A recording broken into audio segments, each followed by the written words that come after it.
Nokia routers are found vulnerable to man-in-the-middle and denial-of-service attacks. As one would expect, the U.S. and North Korean summit in Hanoi this week summons up some hacking. Ukraine accuses Russia of DDoS attacks in the service of election disruption. U.S. Cyber Command played some chin music for St. Petersburg during U.S. midterm elections. And if you're going to hack into an embassy, wouldn't you want to do more than install a cryptojacker?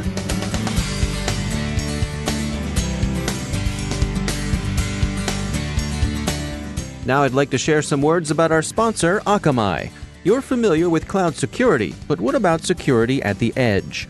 With the world's only intelligent edge platform, Akamai stops attacks at the edge before they reach your apps, infrastructure, and people. Their visibility into 178 billion attacks per day means that Akamai stays ahead of the latest threats, including responding to zero-day vulnerabilities.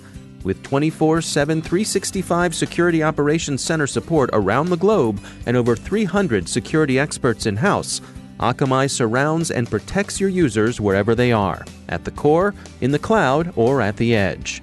If you're going to RSA this year, visit Akamai in the North Hall, booth 6153, to take part in their Crack the Code Challenge for an opportunity to win a new 3D printer.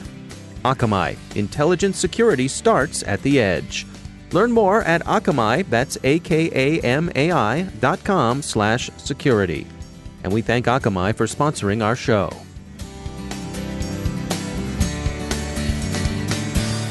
The CyberWire podcast is made possible in part by RSA Conference, taking place March 4th through the 8th at the Moscone Center in San Francisco. The CyberWire is a proud media sponsor of RSA Conference, where the world talks security. Learn more and register today at rsaconference.com/CyberWire19. From the CyberWire studios at Data Tribe, I'm Dave Bittner with your CyberWire summary for Wednesday, February 27, 2019.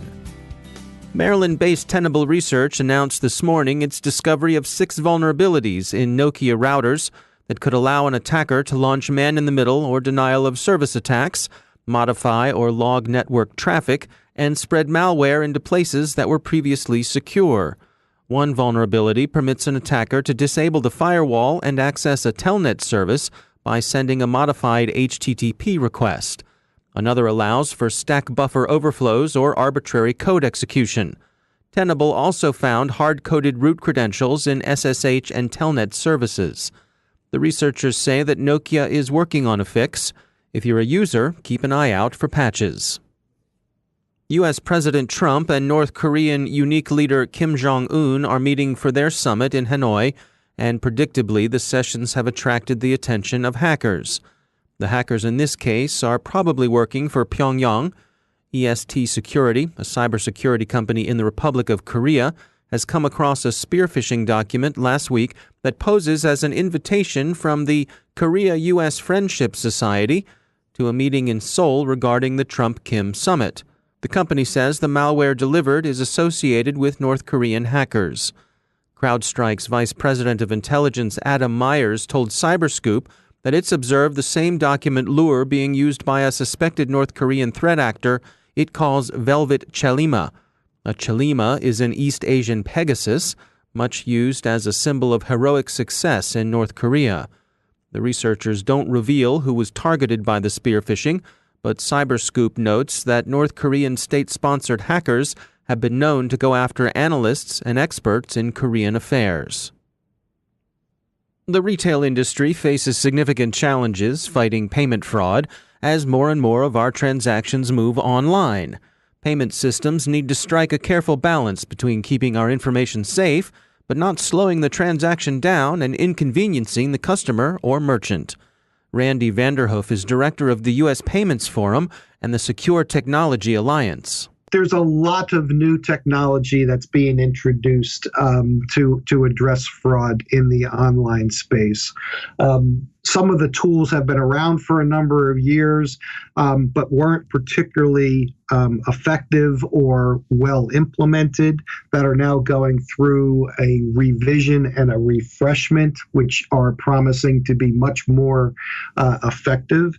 And that's a standard that has been developed by EMVCO, which is the Global Payment Security Standards Organization, and the technology is known as 3D Secure, and the newest version is called EMV 3D Secure, which utilizes additional data elements that are available in the transaction stream, either from the mobile device, tablet, or from the computer system, that provides additional data that the retailer and the merchant, the retailer and the bank can use to determine if they believe the person making that transaction is the authorized person to do so. And what are you all seeing in terms of the fraudsters for them upping their game in response to these technologies? Well, the fraudsters are always quick to adapt and change. The first thing that the fraudsters typically do is when they see the door is locked at one merchant, they just go to the next merchant and keep wiggling the handle till they find a merchant that's not protected and then exploit things the old-fashioned way. But as the more sophisticated retailers upgrade their fraud mitigation systems, and there's fewer and fewer open doors, then they start to change their tactics in terms of how they go about trying to commit the fraud. Things like taking advantage of the shop online, pick up in store is where someone could shop online with a stolen credential and then 5 minutes later show up at the store to pick it up before the fraud group in the retailer has had a chance to review the payment data that was presented, and the person walks out with the merchandise. That's another technique or tactic that fraudsters adapt to leverage the time the merchant has to verify the address information or the payment shopping history of the client to make a determination as to whether or not they should trust that transaction. And how do you see this playing out as we go forward? Can we continue with these evolutionary steps? Is there going to have to be some sort of a reset at some point? Well, it's going to be a continuous arms race, but the digitization of payments is continuingly to reduce the threat surface area for where merchants and issuers, do have some control. So things like biometrics and using mobile devices where they can also track your location and the data elements associated with the owner of that phone, in addition to their payment information, to have a more data-rich risk mitigation, are ways in which they're fighting the fraud trends in the market. Big data, is used more than just for marketing purposes. It's also used to screen transactions based on location, based on the device, based on the amounts.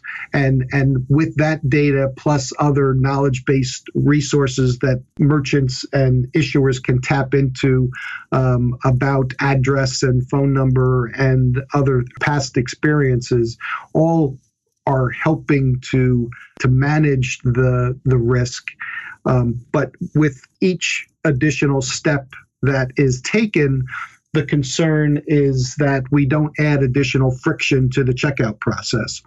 Consumers ultimately decide that if it's becoming too difficult to use one online transaction venue, then they'll abandon it and go someplace that's simpler and easier, and particularly when they're protected in case that there was fraud anyway. So the real challenge is to step up the game in terms of identity and authentication of who we're transacting with online, and at the same time try to do it in the background or allow those that are the most trustworthy transactions to go through unimpeded, and then have step-up authentication when some score associated with the trust of the data that they're seeing raises suspicions to a level that requires them to do additional screening. That's Randy Vanderhoof from the U.S. Payments Forum and the Secure Technology Alliance. Ukrainian President Petro Poroshenko accused Russia of launching DDoS attacks against Ukraine's Central Election Commission on February 24th and 25th, Cyberscoop reports. Poroshenko said that defense mechanisms had been developed by the National Security Council, along with Ukrainian law enforcement agencies and their American partners. This is the latest in a long-running series of Ukrainian complaints about Russian cyber interference. The two countries have been engaged in hybrid war since Russia's forcible invasion and annexation of Crimea in 2014. We're inclined to think of state-sponsored attacks as involving espionage, or perhaps sabotage against high-payoff or high-value targets like a power grid. DDoS we're inclined to think of as something hacktivists do. You want to punish the objectionable people who aren't listening to you on that cause that's really important to all right-thinking people. Or that competing underworld figures would do to one another. You want people to make their in-game purchases from you, not from that irritating guy in Saskatchewan. But really, DDoS can be a form of sabotage and the kind of activity that states show signs of increasingly engaging in. DDoS attacks against international affairs targets increased by 200% in the second half of 2018 compared to the second half of 2017, according to NetScout. The volume of nation-state threat activity increased as well. The U.S. Justice Department has recently included DDoS among the list of offenses it asserts Iranian state-backed hackers have committed. So President Poroshenko's claims aren't on their face implausible. The Washington Post reports that U.S. Cyber Command disrupted Russia's Internet Research Agency's networks on the day of the U.S. midterm elections and for a short period afterwards to prevent Russian trolls from spreading disinformation on social media while votes were cast and counted. The campaign effectively cut off the Internet for the entity, causing the trolls to complain to their system administrators. The strike is generally viewed as a good thing in the U.S., although some analysts doubt it will have much of an impact on future Russian information operations. Security expert Thomas Rid said that, quote, such an operation would be more of a pinprick, end quote, than a long-term deterrent. Some defense officials said that grand strategic deterrence wasn't the objective here. One official told the Post that part of our objective is to throw a little curveball, inject a little friction, sow confusion. This seems sensible enough. A brushback, not a knockdown. We've heard generals call this sort of thing letting the enemy know that you care. Cyber Command was granted the authority to launch more offensive campaigns by a Trump administration policy implemented last August. Finally, security firm TrustWave this morning released a report on their discovery that the website for the Bangladeshi embassy in Cairo was infected with a coin miner in October and recently began distributing crypto mining malware to visitors via malicious Word documents.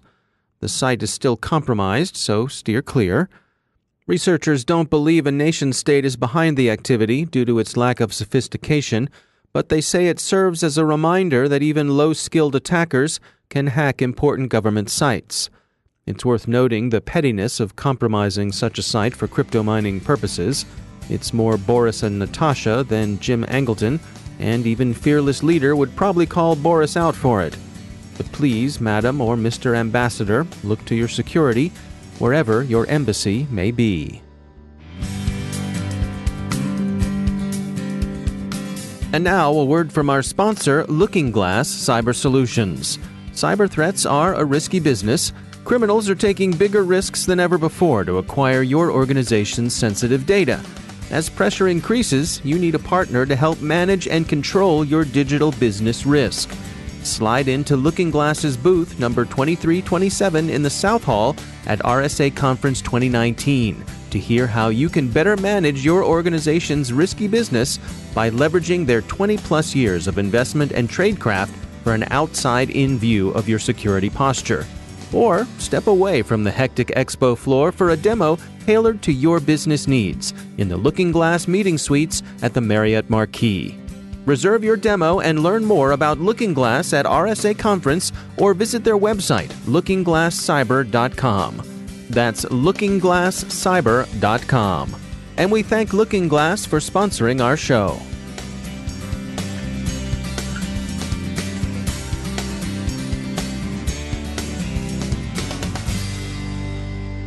And joining me once again is David Dufour. He's the Vice President of Engineering and Cybersecurity at Webroot.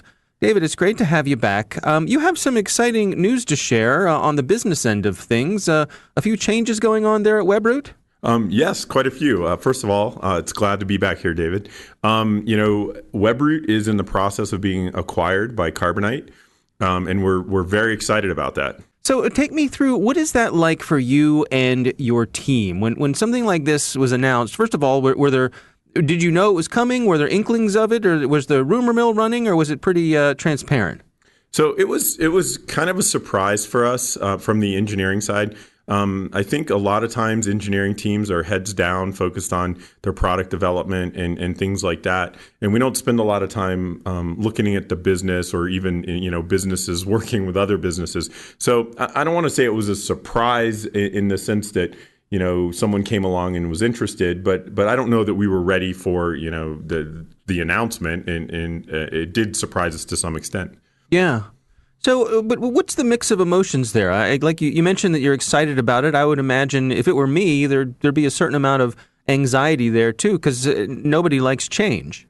That's true, David. I would say, though, surprisingly, from the engineering side of things, there's a lot more excitement than there is, fear or concern, simply because we're a cybersecurity company.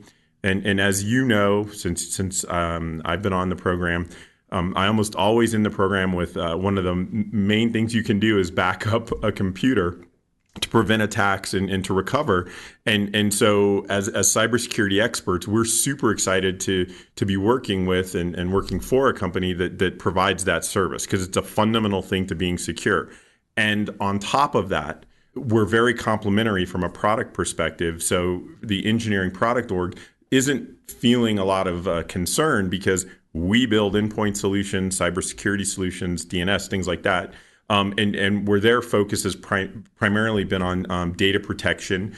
And so it's a really good fit. So from a purely engineering perspective, we're very excited, because there isn't a lot of threat to people's jobs from the engineering side at all.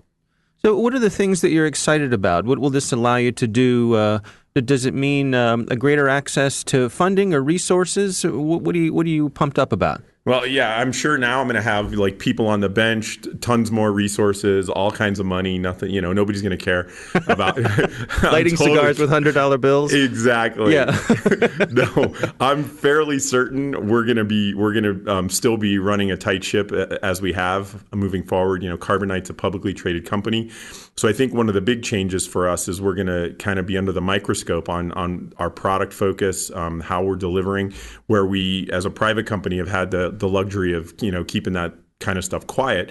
But I do believe there's going to be a lot of work we can do and be very creative, since we're both cloud-based companies playing in the same space with different products, on how to build better solutions from a cybersecurity perspective to protect folks. But yeah, I don't think we're going to be sitting around looking for work, for sure. There's a lot of stuff that the business leaders are already putting together that they want us to be thinking about.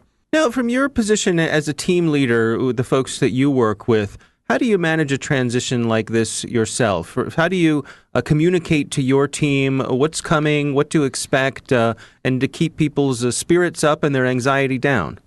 Well, that's actually a great question, and something that's really important to consider. And so I personally have folks in 5 offices, and in the last 2 weeks, I've been to 4 of those. And I really feel like there's got to be a commitment to getting in front of folks, being very direct with them. And as I think my team would tell you, I'm pretty blunt about what I think is happening in general. And so I try to just be as forthcoming with information as I can. And then I have to add on top of that then you've got to kind of be around in a way that makes it so people can approach you on the side. And get their questions, because maybe they didn't want to ask them in a larger group. So as engineering leadership, you've got to really consider the audience. A lot of engineers can be introverted. So you need to get the information out to the teams. You need to really spend face time with them. And then you need to make yourself highly available in a comfortable environment where they can approach you with questions to mitigate any concerns they may have. Well, good luck to you and your team. I certainly wish you the best. It seems like a good fit. So David Dufour, thanks for joining us. It's been great being here, David.